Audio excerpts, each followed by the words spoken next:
Pondu na mbi pondu na chou tote picha au moins la vidéo mon na somba blog à pondu donc pondu na chou tote na picha to lia on a l'os bomoni ponda l'os ndezala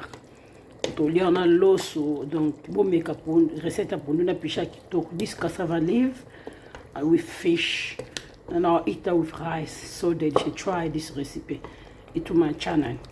Recette oyo ya so lingo recette oyo mobimba penande na lamba pondu na ngai ya pondu ya chou okota pisho okota biso okota le so lingo cha pondu ya chou eza na chaîne na ngai na chef Lydie na chaîne na so lingi visitant pondu eza kitoko moi so balo mon frère so mon ekena mon frère c'est kei ation moto mukie ya mwebele on a piché na tika 4 picha basadi no bomona ndi na somena shopping on a ti meza kitoko merci.